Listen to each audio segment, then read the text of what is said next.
welcome to our quarterly report on WatchGuard's Internet Security Report.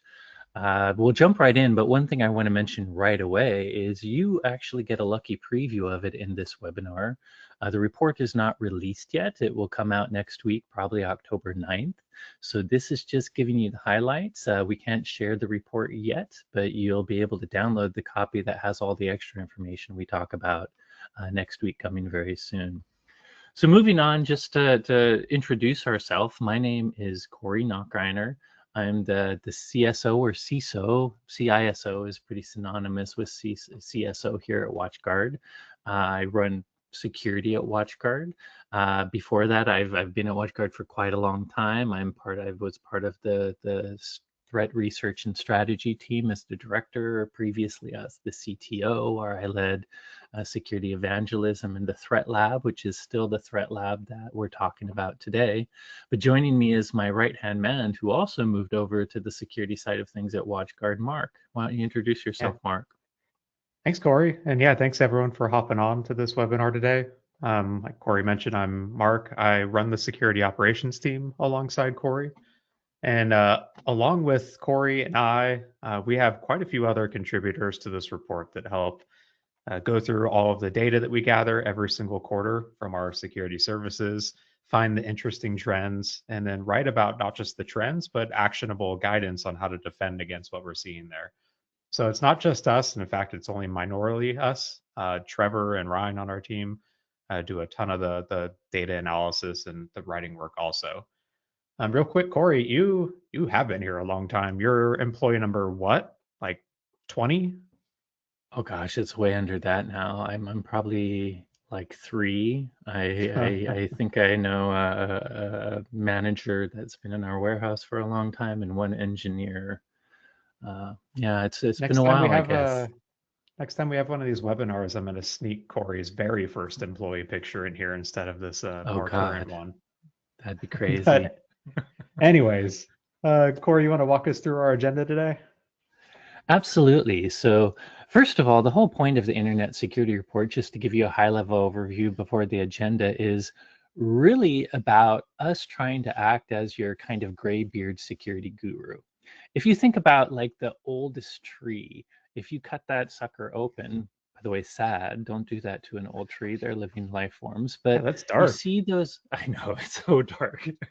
But you see the rings it has. Every ring is like a history of a year of that tree. And scientists can look at detail to learn about what was going on. Same with, we go up to the Antarctic and we drill into the earth and have all those layers of sediment that tell a story. What we do with this Internet Security Report is use our products, and we've been doing this for just around a decade now, Marc. Marc and I started this report to see what the threat landscape is. It's kind of like those tree layers of every quarter of what's going on in the threat landscape.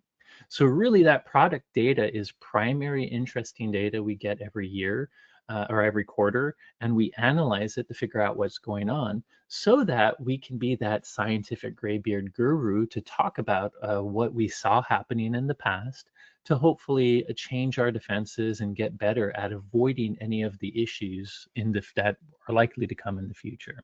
So specifically, the agenda today is to go through different sections of the report. The report consists of the Firebox feed, which, as you know, the name alludes, it comes from our network security products, whether they be the hardware, software, cloud variants called the Firebox, and many of the services that come with them. I'll let Marc go into what the Firebox feed is a little more, but that's our network related part of the report. Then we also have endpoint threats. We sell WatchGuard Advanced EPDR here at WatchGuard, and that is a great EPP and EDR solution that also has a suite of other modules like patch management and so on. And by using the data that we have millions and millions, tens of millions really, endpoints running that software, and we can use the data based on what we find at the endpoint to really see what the threat landscape is like on the internet at the endpoint. So the point is to take all that data from our network-based defenses and endpoint-based defenses, show you what happened during the quarter, what was the things we caught the most, and then analyze those things to see if there's any new security tweaks or takeaways we can give you to make sure you survive in the future quarters as well. So I'll throw it over to Mark to go a little bit more into the first section of the report, our Firebox feed trends. Yeah, like Corey mentioned, this report is built off of a ton of different detection technologies, both at the network perimeter and down at the endpoint too. And the bulk of the data that we look at comes from Firebox appliances deployed around the world. You, as most likely a WatchGuard partner or potentially just a WatchGuard customer, have the option to share this threat intelligence with us by checking a little checkbox on the Firebox that says send threat feedback to WatchGuard. And when you check that box, we get data anytime a threat is detected on the device, whether it's anti-malware, intrusion prevention, or some other type of evasive threat. And so in the Firebox feed section of our report, we go through the main categories of threat detections on the Firebox, starting with the 3 layers of anti-malware we have, the traditional signature-based anti-malware engine, Gateway Antivirus, the AI-based anti-malware engine, Intelligent AV, and then the cloud sandbox-based detection engine, APT Blocker. We also go into the top network attack trends in the intrusion prevention service on the Firebox, which is a signature-based exploit detection and prevention service of not just web services, but even applications that might run on your computer that communicate over a network too. And then we round it out by looking at the top malicious domains that we caught using our DNS firewalling service, DNS Watch. Again, this data wouldn't be possible without you opting in. And so please, if you control management of a Firebox, consider checking that checkbox to give us more of this anonymized threat telemetry so we can continue making this report and it can continue being as accurate as possible for the actual trends that are going on around the world. With that, Corey, do you want to go ahead and get us started with the top malware trends for this last quarter? Absolutely. So jumping right into like really the high level highlights, the short thing is both malware and network attacks are up. But let's concentrate on malware first and the malware section of the Firebox feed. We've changed a while back how we report malware. Instead of saying the total across all boxes, we average it out to how much malware. If you were an administrator of just one Firebox, what would you see on your Firebox? And as you can see in Q2 2025, there are about 4,854, or there were specifically exactly on average, almost 5,000 malware detections on Fireboxes. And that's up about 15%. And that rise of 15% continues a trend of malware rising on the network level last quarter as well. So the main takeaway is malware is increasing. Uh, Last year during 2024, we saw malware going down some, and we saw some of the other malware statistics, Mark will talk about 0 day later, also quite low compared to the history. But I would say in Q1 and now again in Q2, there's a steady rise of malware coming back. Now, Mark mentioned our 3 anti-malware engines. Uh, Most of them rose. The one that was down is APT Blocker. That's behavioral based, and it caught the least threats at 27, being down 27%. I will say, by the way, APT Blocker is the last one. It's to me the last line of defense, like the goalie of the Kraken, in that if something has to use our behavioral analysis, which is actually executing it, detonating the malware in a sandbox to see how it works, it's a pretty sophisticated threat.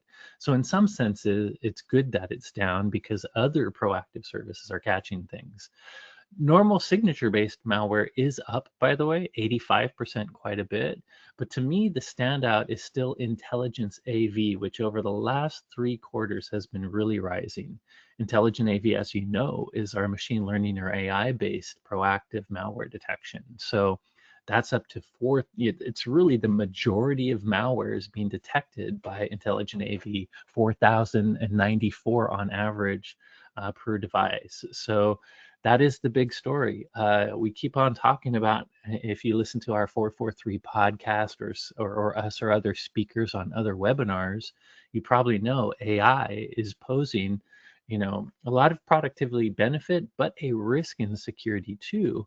But the good news is AI is a fantastic way to catch some of these threats too. And maybe that is one of the reasons we're seeing a rise in IAV. So as you can see, malware is overall up. But let's talk about proactive detection, Mark. Yeah, because it is frankly insane to me that there's nearly 5,000 detections per device over the course of a quarter. That is a lot of threats to be having to Yeah. block at the network perimeter. I, But by the way, this like, is just a little, I wish people, nowadays, I think security controls, like even firewalls, they have dashboards that have a lot of great information. I think a lot of our customers might throw a network security device in a LAN room and forget about it.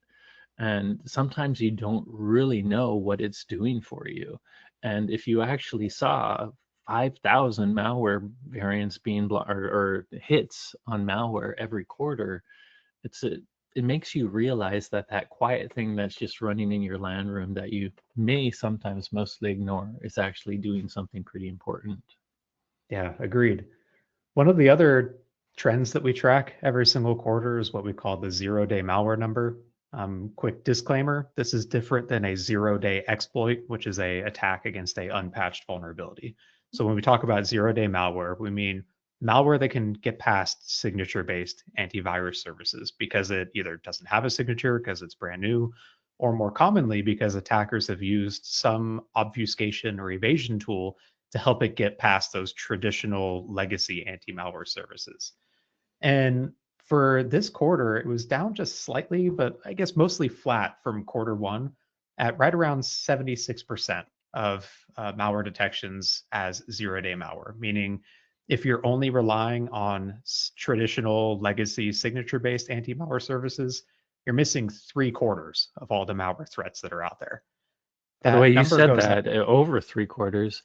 That is technically down from last quarter, 79, but last quarter was one of the record highs. And to me, seeing 79 and even now down 76 is still quite high from during 2024. Zero day had dropped precipitously. So I just wanted to illustrate, and the next number you're about to put is actually going to push it even more. But sophisticated evasive malware seems to be back. While in Yeah. 2024 it seems to be that it was less. That this 76 number is a lot of malware that requires more proactive detection.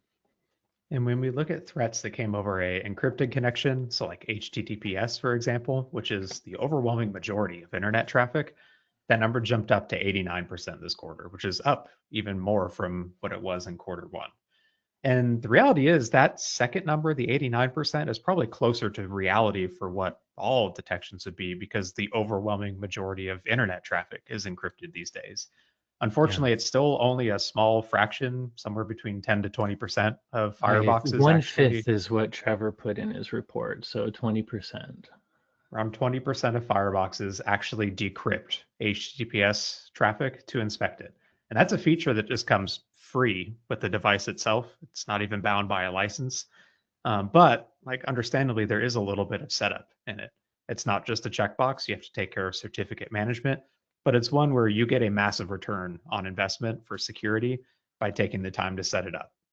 I will also say that while the setup is always going to be a little bit of work with certificates, if the last time you looked at how to use TLS was 5 years ago or something, or when it first came out, you should go back to it. There's, one, having your own enterprise Windows certificate will make it easier than having to push certificates to everyone else. But more importantly, I think we've made exceptions and other things. We've added some defaults that you can enable that take care of some of the most common exceptions. So if you haven't tried to set it up in a long time, even though it is still some work, I would try again now. It might be easier than you remember.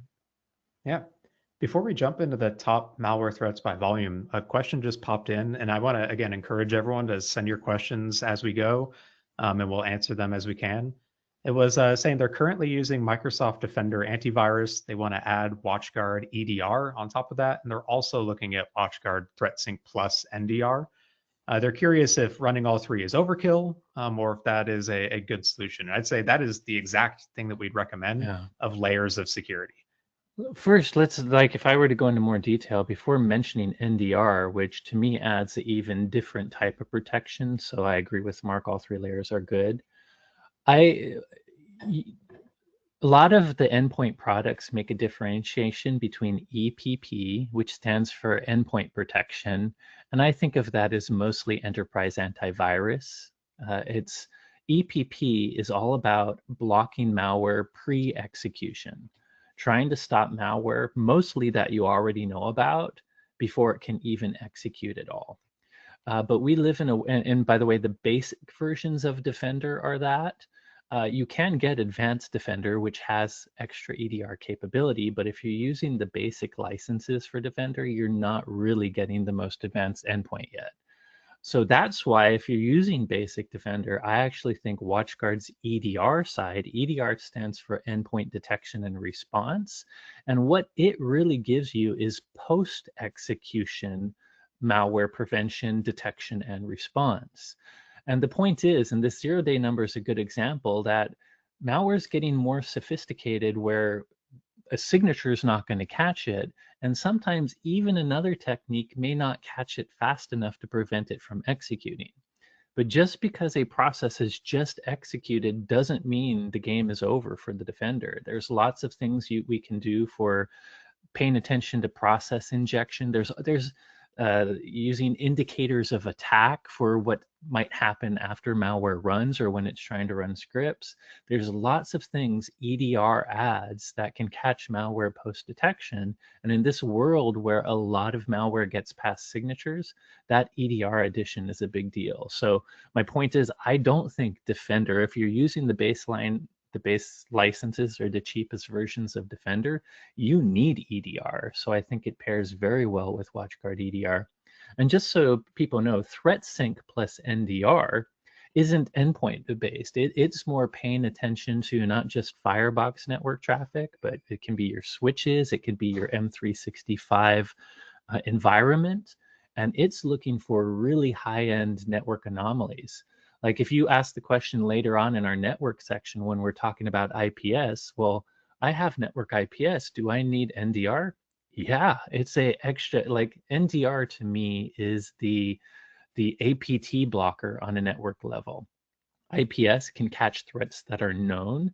NDR is about looking at all kinds of different traffic to look for anomalies in the network that we may not know of a zero-day exploit, but the effects a zero-day exploit could have on the network when they start to use it to do things like exfiltration, that is something NDR would catch. So all of those different distinct things, Defender, WatchGuard EDR, and NDR, all add different capabilities.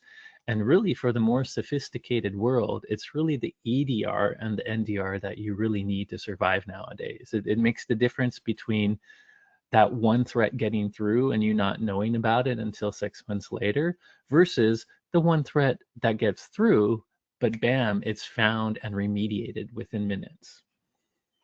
Great. Yeah, great question. So moving on then to the top malware by volume, Corey, you want to go through this one for the quarter? Absolutely. So let's talk about our top 10 malware list. As Mark mentioned, this is pure volume. We also look at the top malware over encrypted channels in the report and the top widespread malware, which I think we'll talk about later.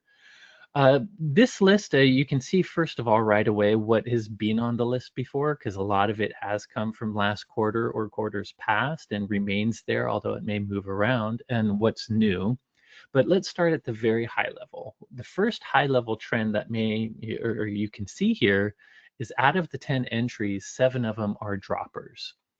You've probably heard, security experts like us talk about droppers, stagers, or loaders. If you think about malware nowadays, it's very rare that someone tries to immediately infect you with the actual ransomware they want to load on your computer. Bad guys know you have different defenses, whether they be network or endpoint.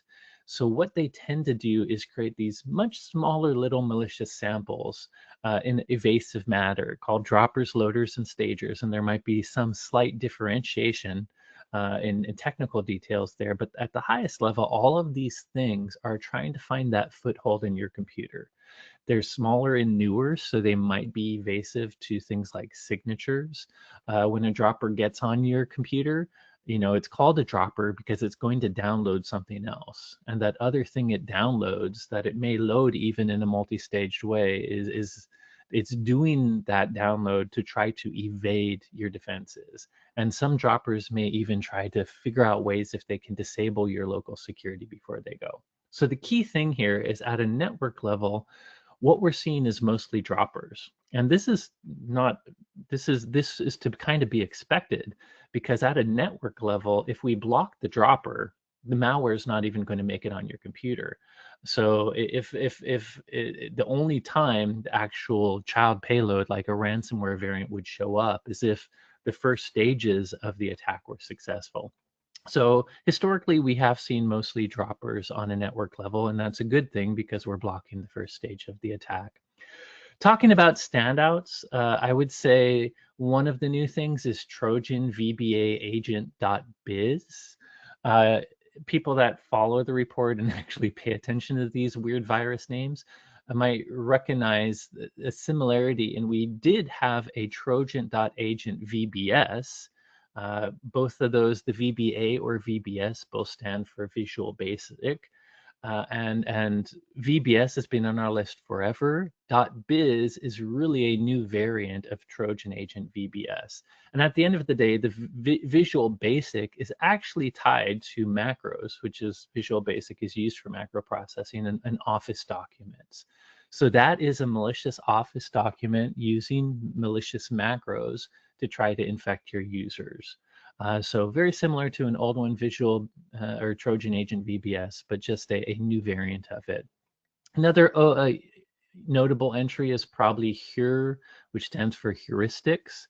Pony stealer with lots of random letters after it. Heuristics means this is kind of a generic heuristic-based detection to catch pony stealer variants. It's not a specific signature for one pony stealer. When you see those weird characters, it would trigger and probably give you a different hash for many, many different variants of this very common Win code injection threat. It had about 66,000 hits, and it is a code injector that is often used as a starting point to deploy botnets like LokiBot. And it really, when we say Win code injector, it's because it tries to inject itself in legitimate processes. And as any bot does, it enables credit theft, keystroke logging. It has a C2, so the bad guys can do whatever they want. So really, that heuristic signature shows that Pony Stealer is continuing to use evasive tactics and create files with new signatures, but we have a more generic way to catch that. The final thing is a oldie but goodie all the way at the bottom of the list that I kind of find surprising. Marc's done a lot of research like 7 years ago. How long ago was it, Marc, where we even set up our own demo on IoT devices with the Mirai botnet? But if you remember the Mirai, yeah, it's been out forever. It's not unusual to see new variants of the Mirai botnet, including one, I forget the name, but there's one that has a new name, but it's based on Mirai. But this is the first time in a while that we've seen really the old original Linux Mirai botnet blowing up in the number 10 spot of our list with 34,000 plus detections. The other interesting thing about this is that almost, you don't see it in this chart, but it almost exclusively targeted the APAC region. It wasn't really found in the Americas or MEA. So for some reason, the old Linux Mirai botnet is back in Asia. So interesting. That is the top 10. But I guess we can go ahead and move on to, I think we're doing widespread malware. Just a reminder, the encrypted malwares are also interesting. So when you do have the chance to download our report next week, check that out. The top widespread detections, the way this differs is the first one was raw volume. But it could literally be, I mean, for all we know, it could have been 3 fireboxes in APAC that accounted for all of the Mirai botnet. Where when we're talking raw volume, we're not paying attention to it covering many, many fireboxes. We're just paying attention to the numbers. But that's where widespread malware differs. In widespread malware, This chart represents the top 5 threats that have hit the most unique and individual fireboxes. So these are malware infections that are affecting most of you if you're firewall customers during Q2. So going into the list, there is a lot of old stuff that we've seen before. Trojan's Mutzi is a Trojan we've seen many times before. It's a credential stealing Trojan. It's been around for a while. It is interesting that that quarter it really focused on a quarter of its attacks going in Hong Kong. But one of the new things is exploit, or at least on this list, is exploit math type obfs.gen. And this is new, and really it comes down to being another Office exploit. This would be an Office document taking advantage of a vulnerability in a particular math type object in Office to execute code on your computer when you open the Office document. So I would say that is the big new thing. And really there are 2 of these Office threats. It's not quite as new, but exploit CV 2017-0199. That is also an Office document. We did find it a little interesting while those 2 different Office documents, affect regions in a different way. They both are mostly targeting Greece. Greece is in the number 1 spot for both of them. So that's quite interesting. I will say the heuristic, again, general signature for Zard, that is a ransomware family. It is interesting to see a ransomware family hitting the top 5 when we talk about widespread, and that is kind of a ransomware family we haven't seen before. We're going to watch that and maybe share more detail in the future if we see that stick around. And the last one, which if you do get our report, you can read more detail about it, is html.phishing.2 below. That is kind of a signature that will catch a lot of malicious HTML pages, phishing pages that are pre-set up. And I don't want to steal all the thunder because I want you to read the details in the report. But you notice that is mostly targeting Japan and Hong Kong. We got samples of that phishing page, and basically looks like Adobe. It fakes an Adobe looking page, and it is in kanji, Japanese kanji, the sample we found. So they are targeting some Japanese region and Hong Kong region folks with localized pages that look like you're logging on to an Adobe run resource when in reality, you're just sharing your credentials. So those are just some samples of the top malware lists for Q2. Yeah, and again, definitely recommend checking out the report when it comes out next week, where we go into like in-depth detail for a bunch of these different threats and analyze like exactly what they look like beyond just the signature detection. But moving on from the malware section, the next piece we go into is network attacks. So threats that were detected and blocked by the intrusion prevention service on the firebox. And like Corey mentioned earlier on, network attacks increased too this quarter compared to the last one. We were up to just over 100 attacks, so 101 per device blocked over the course of the quarter, which is still a significant number. And this includes things like if you had a web server that you exposed to the internet and someone tried to exploit it, IPS could block that. Also, if you had a vulnerable client like your web browser or some other network connected application you use that was connecting out through the firebox to a malicious destination, this could block that threat too. So the spread is pretty wide on the types of threats that we can detect and block at the network level. It is a signature-based detection service, and the number of unique signatures that actually triggered this quarter was down slightly, around 8% from last year, which shows that attackers are kind of narrowing their focus on the exploits that they're going after against these potential victims.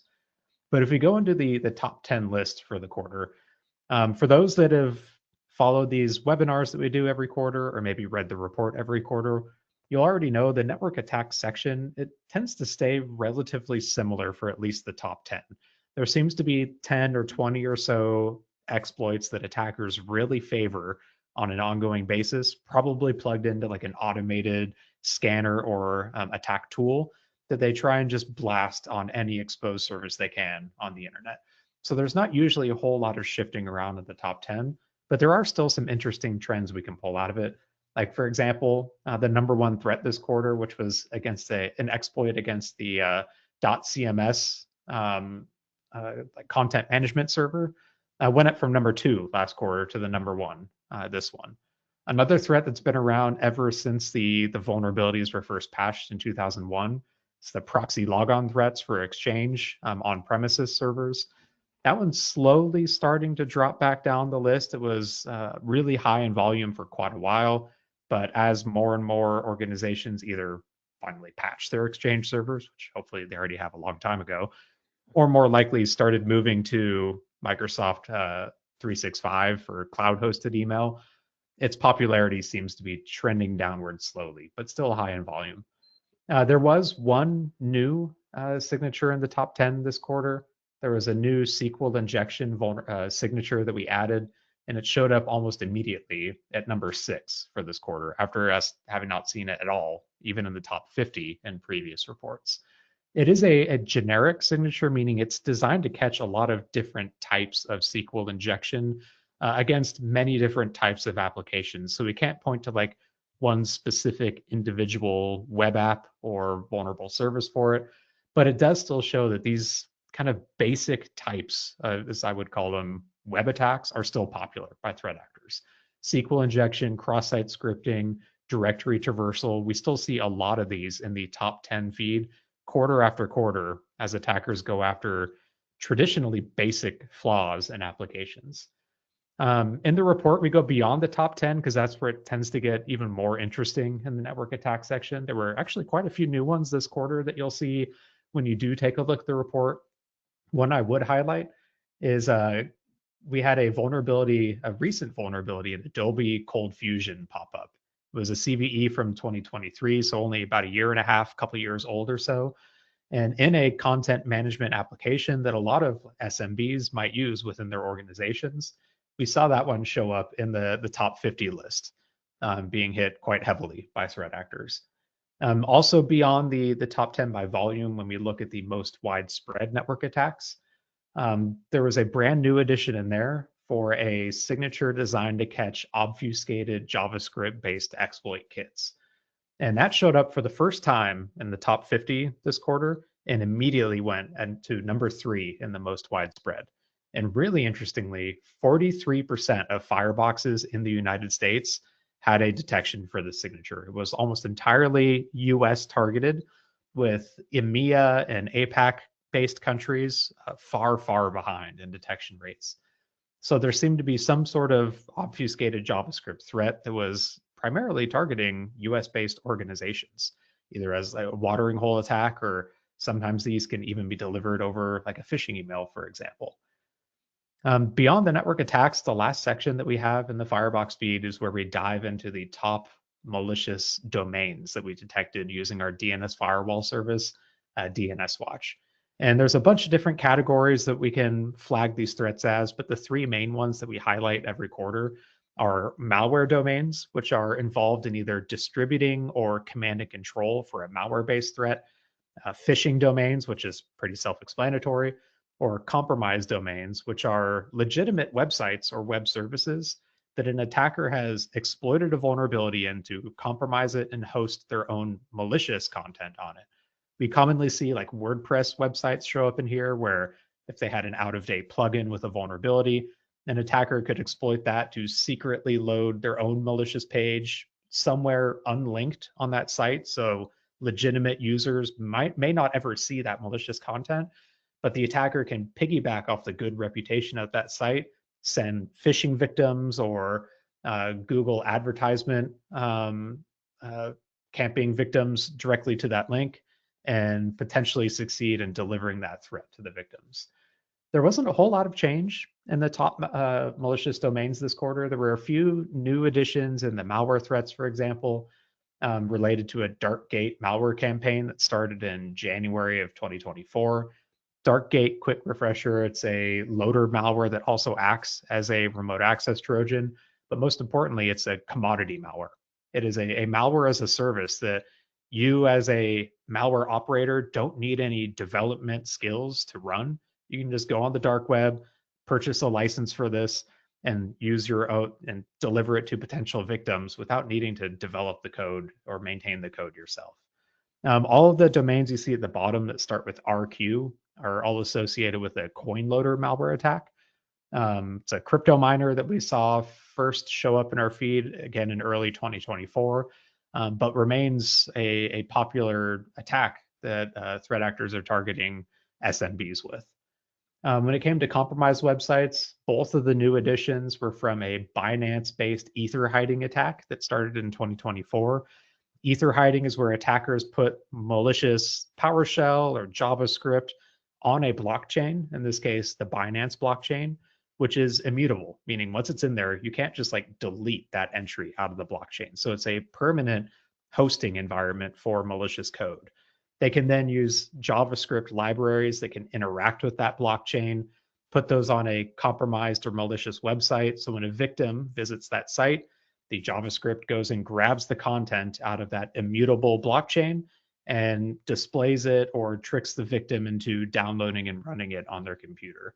It's a pretty nefarious way to hide some of this activity in a way that makes it really difficult to for the good guys to take it down or interact with it. So with that, Corey, how about I kick it back to you to start us off in the top endpoint threats that we saw for the quarter?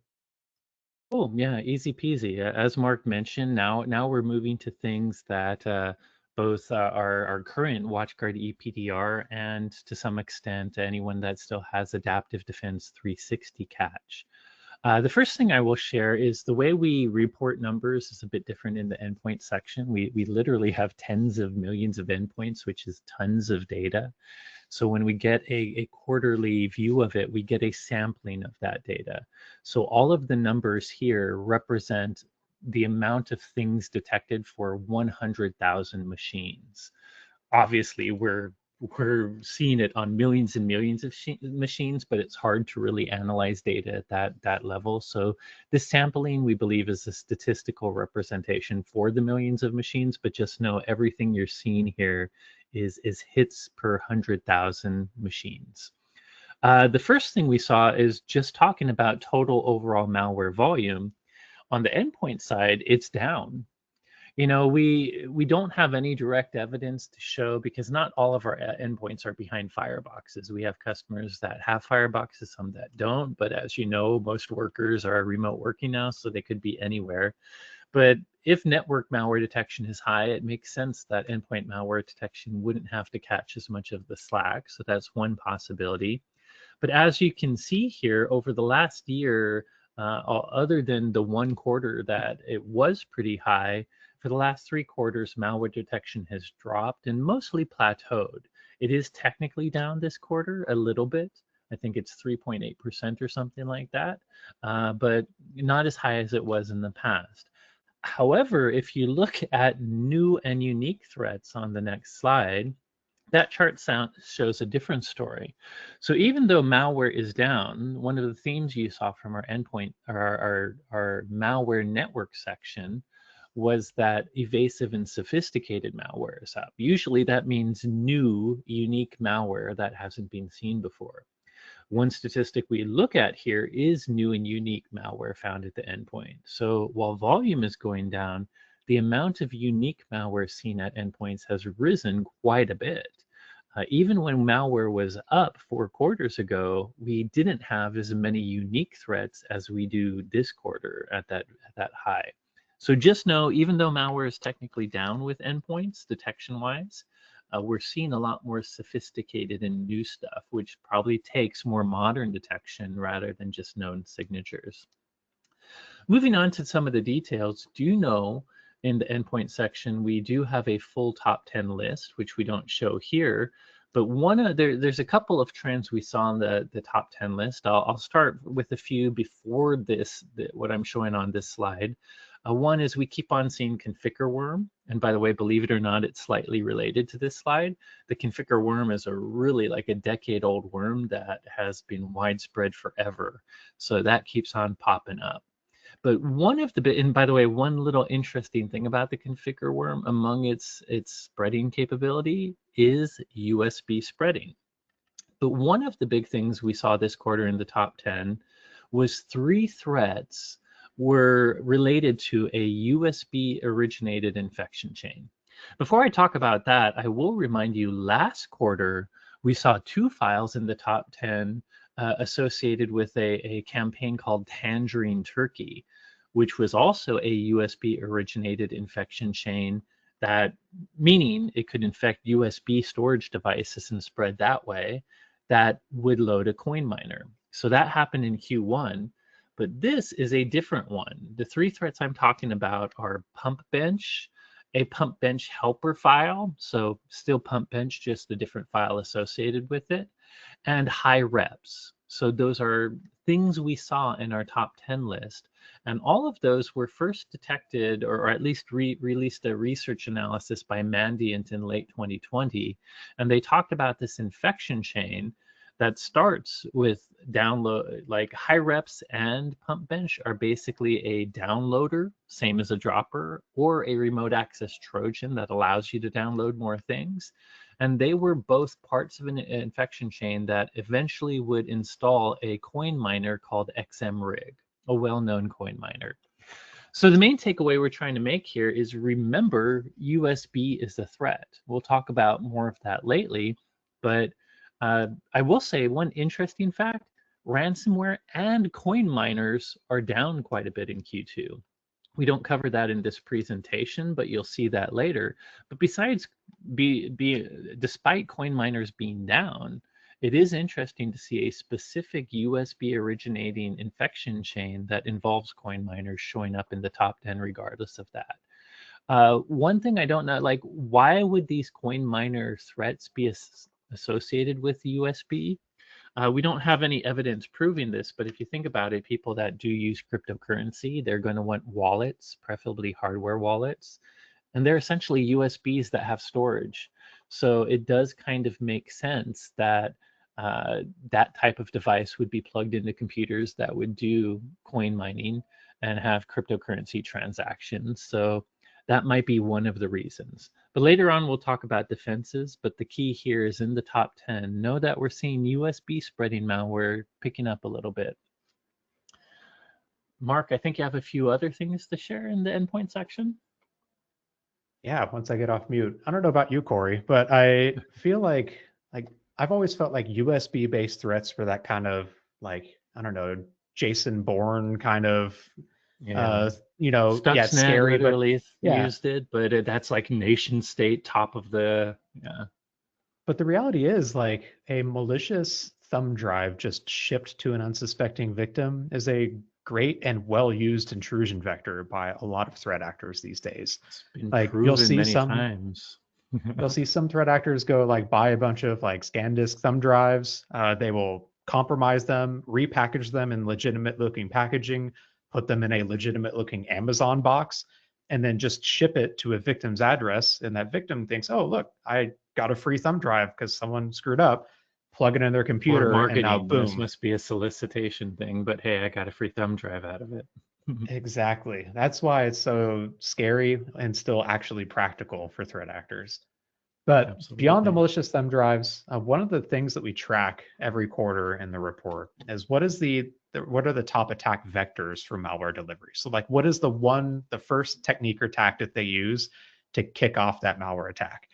And historically, we usually saw scripts as that number one threat vector. There were quite a few quarters in a row where it was like 80 to 90%, even upper 90% of threats originated with the script. But that's been slowly trending downward quarter after quarter, to the point where script initiated threats is just shy of only 1/3 of malware attacks now in this last quarter. There are still other living off the land techniques that Corey will talk about in a second that make up usually Windows applications. And that's still about a quarter of threats in there. But one of the other intrusion vectors that's actually been trending upward from a previously low percentage is browser initiated threats. It increased 5.5% this last quarter, to a point where it's just shy of over a fifth of all malware originated from a web browser.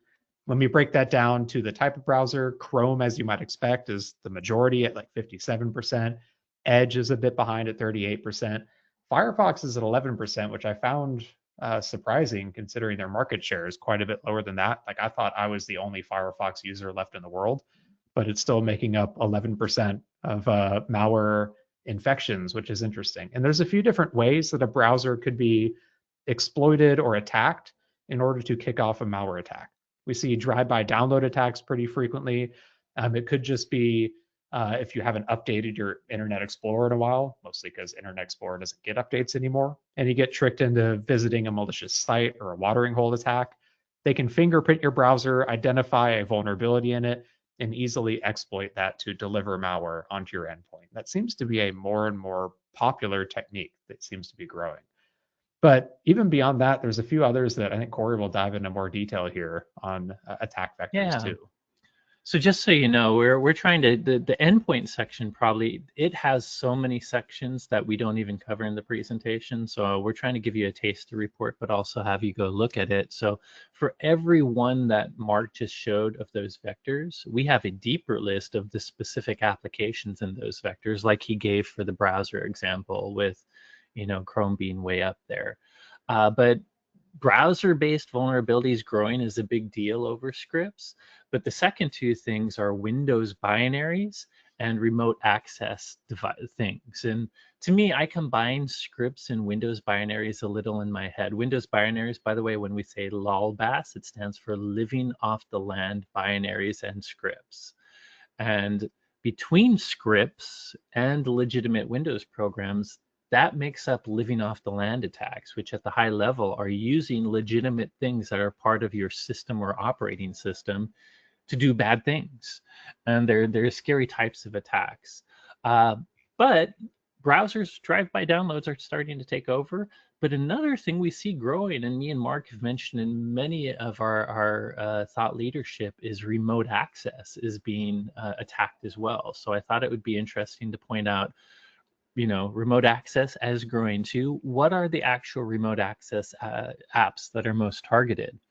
You can see them here. Log Me In is a big one. So as you're using, I think all of us use remote access. We're all using probably RDP somewhere. Hopefully you know enough about RDP or RAdmin that you're locking it down behind ZTNA, Zero Trust Network Access, or a VPN with MFA. But Log Me In, if you're using that any sort of LogMeIn related screen sharing app in a business context, it might be something to think about. It's well targeted between vulnerabilities and having to expose it externally. It makes a good target. If someone steals your credential, that's a big deal. So just wanted to show the list of the different apps that are most affected. And if you do use these, again, the takeaway is if you don't have to expose it to the world, don't. It's much better to limit it to internal people. And if you can't do that based on IP address because people are logging in from everywhere, do that with some sort of secure VPN or ZTNA service that requires additional logging. By the way, ZTNA is the best way. A lot of VPN capabilities require the server, the VPN gateway or server, to expose VPN services to the world.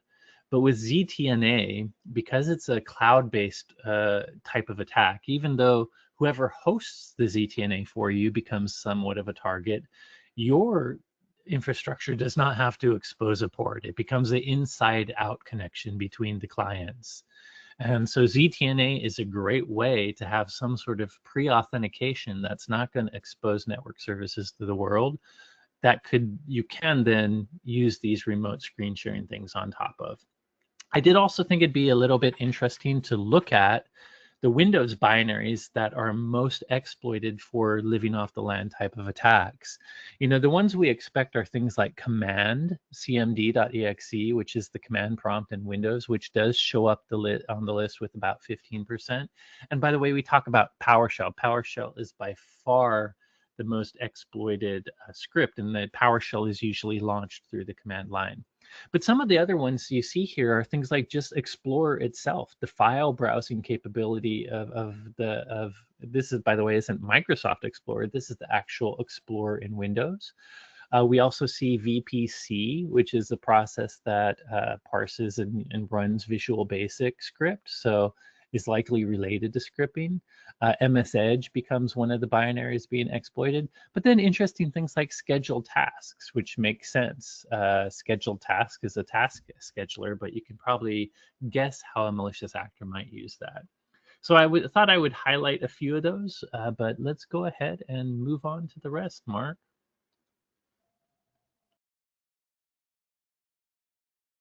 I think you're muted, so I'll just keep talking. So that, let's summarize the rest. That's really the highlights of the report, but I'll go ahead and me and Mark will trade off the final defense tips to go with the report. And the first defense tip, I can go ahead and take that one. That is the fact that we have noticed an uptick in USB-based attacks. So I thought it would be a good idea to talk about implementing some sort of USB protection strategy. Now, I'm hoping this is all old news to you. I'm hoping you've had this in place for 10 years. So if you do, fantastic. But for those of you who haven't thought too much about USB security, there's a lot of detail we could go into, but let me just go into a high level of 4 things you should be doing. One, every security strategy, even something as basic as USB protection, should start with a policy and awareness. Like, you probably don't have a specific policy just for USB, but somewhere in your acceptable your acceptable use policy, which every company should have for their users, you should have some guidelines around what's allowed for using USB storage devices. Do you allow your users to plug their own in anytime they want in your computers? Or if they're using USB storage, are you going to limit them only to ones that the corporation has bought that are part of your asset inventory? Why is that important, by the way? Besides just trying to encourage people not to use USB devices without you knowing, if you're using corporate ones, you might have hardware IDs and things you can use in protections later on. But beyond that, you should talk about what, even if you can't control USB storage itself, are you going to allow them to transfer data? Are there any rules and regulations for how? Like, if you have data classification where some of your documents are public information, some of them are sensitive but not secret, and some are absolutely confidential. Maybe your policy is only to allow public data or somewhat sensitive data on the USB drives, but completely ban transferring confidential files. The policy can be what you want, and obviously it doesn't have any technical teeth to it as just a policy, but having this policy is important just to try to get your users aware so they at least try to follow the right behaviors. Beyond that, whether or not you have a policy, there are users that are going to intentionally or accidentally break it. So you need to have some technical mechanisms and hardening. The first thing I would do is many operating systems, Windows for sure, but even Linux and Mac, can have various automatic USB loading mechanisms. Like in Windows, auto run or autoplay are very common. You should disable those. You don't want plugging a USB device to easily automatically run something. If auto run is enabled, a malicious actor can actually set up a USB device that might do something bad. On top of that, your operating system may have other USB mechanisms. Like if you run a modern Mac OS, nowadays any USB device you plug in, if you have this policy set to its default, you'll get a pop-up that says, I notice a USB hub with this name being plugged in. Do you want to allow it or not? You should definitely enable that. That at least gives your users a chance to say yes or no. But on top of that, the fact that the operating system has that identifying capability means another layer you could add is adding USB protection policies or software that literally can allow you to whitelist USBs. So you could go with some sort of deny every device option and only allow the named ones that your corporation is handing out to folks. Besides that, those are a handful of USB protection mechanisms, but the big thing is you need to be doing some sort of malware scanning on USB devices. Even a basic antivirus solution nowadays should have an option to automatically scan any device, USB device mounted. Be sure that's turned on. If it's not a default, you have to turn that on for sure. On top of that, while EDR software can also do detection response on USB devices, some of them, including ours, has an additional ability to actually do some of the device limiting and whitelisting. You can do device management and use your EPDR software or other EDR software to really lock down USB devices to sanctions devices. So that's a handful of tips. I don't know if Mark can think of another one before he Yeah. does the next strategy. I think you missed the most like foolproof mitigation against USB-based attacks, and that's a bottle of super glue. But Yeah, that's one I think every security person wants to do, but users tend to not like that one. And when you yeah, need to plug in that display port, unfortunately, you've super glued the USB-C. but if you consider yourself in a high enough risk environment, that is another Yeah, yeah. strategy. I'm sure the Iranian nuclear facility that got Stuxnet wishes they had some more super glue. I bet they used up all of the super glue in that country after that one. Moving on to the next tip, though. So if you noticed in quarter 2, a lot of the malware arrived over encrypted connections with 0-day. A lot of the malware we saw on the endpoint can evade signature-based protections. Like 0-day overall made up 3/4 or over 3/4 of all the malware threats that we saw. The reality is like malware detections are getting harder and harder to detect. They're getting better and better at evading legacy or signature-based anti-malware controls. So that legacy antivirus, like think Windows Defender on its own, is just not enough anymore. They still do a great job at quickly catching known threats, but those known threats make up only a small fraction of the overall malware landscape that's out there. This is where EDR solutions come in that can have more proactive protection and detection methods that look at things like behaviors or AI based threat detections, where they can monitor known good processes to see if any of that good behavior ever changes and immediately respond and contain the threat that may have compromised that system. The example I give usually is if calculator.exe starts loading up Windows encryption libraries and enumerating your file system, you know that someone probably Not a good injected look. ransomware into calculator.exe, and it's no longer a good program. We also Or see it a might lot be of threats. another legitimate Windows process, but calculator.exe is still an example of a researcher exploiting something with a proof of Yeah, concept. So it's a sign that something you don't want to happen is happening. we also see commonly attackers will use legitimate or good applications for illegitimate purposes.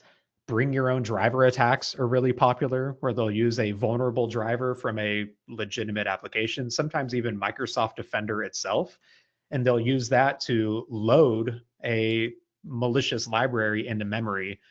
Which, if you're using traditional antivirus, they're just going to see the legitimate driver or legitimate application and miss a lot of that illegitimate activity. This is why EDR is so important, and just generally malware detection capabilities that are proactive and not signature based are should be a requirement for all organizations currently. Corey, you want to grab the last recommendation before we close it out? Yeah, sure. So the last one is really to harden your web browser. We talked about vectors in the endpoint section, and while there are a couple vectors that are growing over scripts, the browser is one that's grown multiple quarters in a row. And to me, this is you've probably heard the old kind of marketing term for browser attacks called a drive-by download attack. There's all kinds of ways to target a browser, but if there's any sort of vulnerability or plugin or even way to automate some sort of social engineering script to get a user to accept a download because it seems legitimate, that could just visiting a site with a vulnerability in your browser could lead to malware being automatically installed on your computer. So what should you do about this attack? First, by the way, when it is a vulnerability in your browser, as always, patch and update quickly. Your browser is one of the things that I do think browsers get patches for sure monthly, sometimes even more. I feel like I'm updating Chrome quite regularly, and that's because they're quick to fix things when they're vulnerabilities, and they know your browser it's like the browser is the key application we use for everything. Now, SaaS, software as a service, is just all the applications that we used to have separate clients for are now accessed through the browser in many cases. So be sure to patch that sucker very, very quickly. I would also make sure you have training that includes not, I mean, most security awareness training is focused on email things and phishing, which is related to email, but also related to browsers. But make sure the training points out some of these browser attacks. Common things like when you join guest networks, suddenly they can inject code into all of your web browsing, and you might get little pop-ups like an Adobe pop-up saying, oh, Adobe Acrobat's out of date. Click here to install the new version. That's an example of not even a vulnerability in a browser, but leveraging the ability to inject into web traffic to give a social engineering thing that a lot of users fall for. So make sure you have some training on some of the common browser-based scam techniques that are being used nowadays that really get people to say yes to downloading something they shouldn't. This is actually not related to how you would have your computer or browser hijacked in the first place. But if you do have your browser hijacked, I just want to give that to harden it. You should be disabling the browser password store. Because a browser is a common way in, hopefully you're using an official password manager that has a very specific secure vault that's much harder for even someone that has local access to your computer to get into.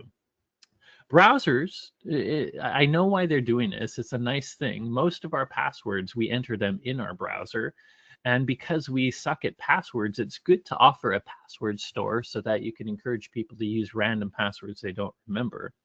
So browsers nowadays have their own password and key store, which is a nice convenience. And I think the idea is it hopefully at least encourages you to use different passwords.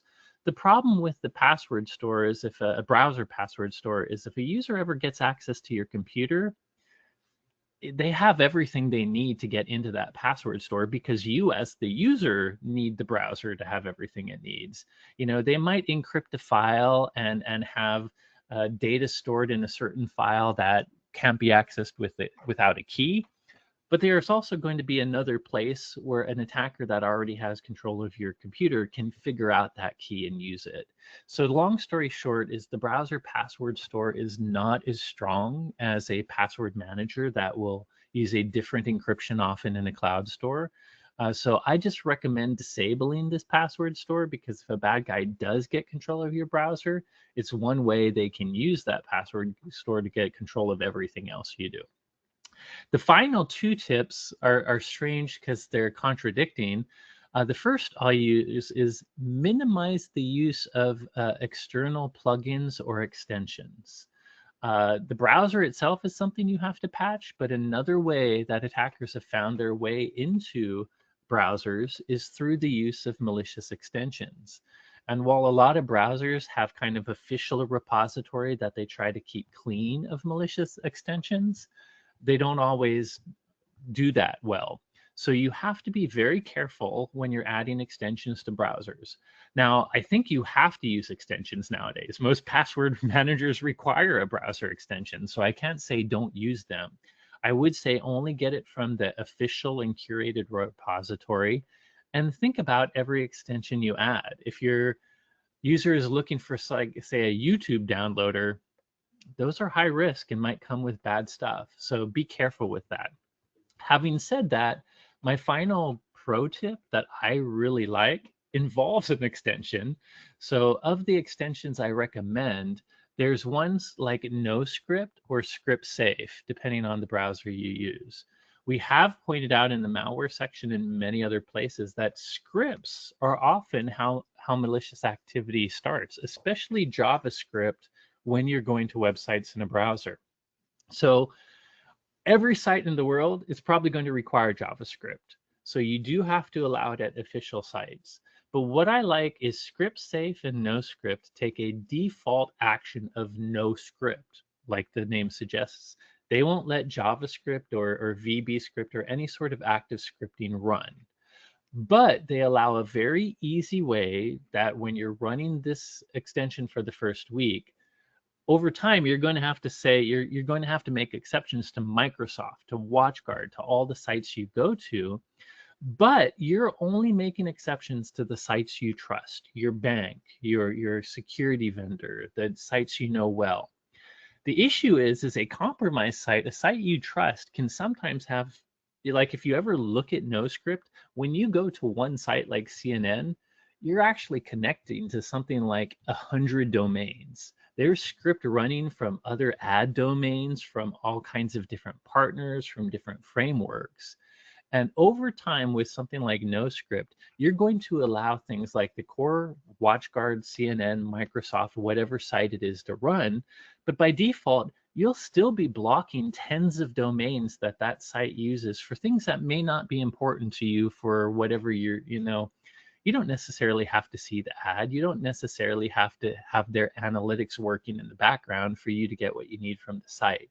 And by doing that, one of the things we see in our DNS watch section is compromised sites. That can be when a legitimate site gets infected, someone is able to change the HTML so it redirects or connects to a marketing app that actually has malware. NoScript would allow you to show that legitimate site, but wouldn't allow the script from the outside domain to run. So to me, ScriptSafe and NoScript are very powerful tools that I feel like really prevent most of the browser-based attacks as long as it's not a vulnerability in my browser itself. So it takes a little work to set up the first week, as you're going to have to whitelist a lot of things. But once it's set up, it's a really good comfort to have running in the background.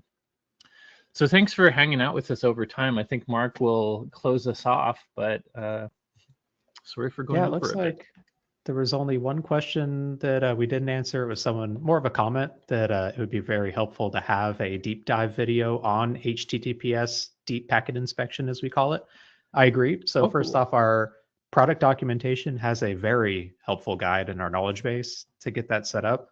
But also, if you hop on YouTube and go to the WatchGuard West YouTube channel, which is for our West US sales engineers, one of our sales engineers actually has a great 20-something minute walkthrough of how to correctly Awesome. set up deep inspection, how to manage certificates, and a few different options in there. I saw some comments that the audio might be a little out of sync on the slides, but the content is perfect, and definitely recommend checking that out. If you do have any other questions, feel free to add them, and we can always answer them over email later. But again, thank you everyone for staying on 7 minutes after the fact, and hope you got some good content out of this. And we will see you for our next security report in another quarter. Thank you all.